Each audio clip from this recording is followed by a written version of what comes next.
तुमचे मन अस्वस्थ आहे का? येशू तुमचा मार्ग आहे. आजचे पवित्र शुभ वर्तमान. तुमचे मन अस्वस्थ होऊ देऊ नका. देवावर विश्वास ठेवा. माझ्यावरही विश्वास ठेवा. माझ्या पित्याच्या घरात अनेक निवासस्थाने आहेत. जर तसे नसते तर मी तुम्हाला सांगितले असते. मी तुमच्यासाठी जागा तयार करायला जात आहे. मी जाऊन तुमच्यासाठी जागा तयार केली तर मी पुन्हा येईन आणि तुम्हाला माझ्याजवळ घेईन, म्हणजे जेथे मी आहे तेथे तुम्हीही असावे. मी कोठे जात आहे ते तुम्हाला माहीत आहे आणि मार्गही तुम्हाला माहीत आहे. थोमा त्याला म्हणाला, प्रभू, तू कोठे जात आहेस हे आम्हाला माहीत नाही, मग मार्ग आम्हाला कसा माहीत होणार?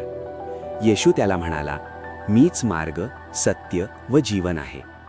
माझ्याशिवाय कोणालाही पित्याकडे येता येत नाही. जर तुम्ही मला ओळखले असते तर तुम्ही माझ्या पित्यालाही ओळखले असते. आतापासून तुम्ही त्याला ओळखता आणि त्याला पाहिले आहे. फिलिप त्याला म्हणाला, प्रभू, आम्हाला पित्याला दाखव, तेवढे आमच्यासाठी पुरेसे होईल. येशू त्याला म्हणाला, मी इतके दिवस तुमच्याबरोबर आहे तरीही तू मला ओळखत नाहीस फिलिप? ज्याने मला पाहिले आहे त्याने पित्याला पाहिले आहे. मग तू आम्हाला पित्याला दाखव असे कसे म्हणतोस?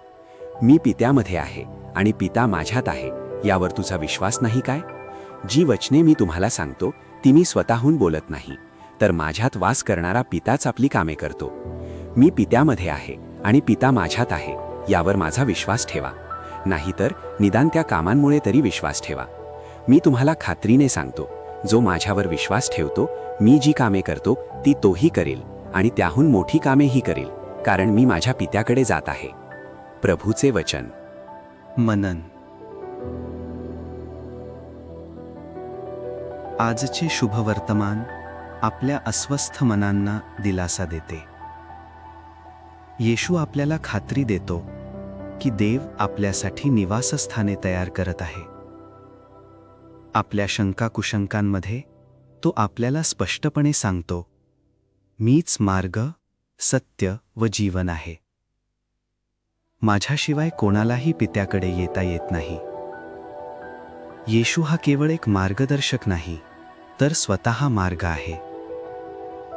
त्याचे जीवन हे सत्य आहे आणि तो आपल्याला अनंत काळचे जीवन देतो. त्याला पाहणे म्हणजे पित्याला पाहणे. आपण आपल्या जीवनातील प्रत्येक पावलावर त्याच्यावर पूर्ण विश्वास ठेवूया आणि त्याच्या वचनानुसार जगूया, म्हणजे आपण पित्याशी अधिक जोडले जाऊ. प्रार्थना करूया.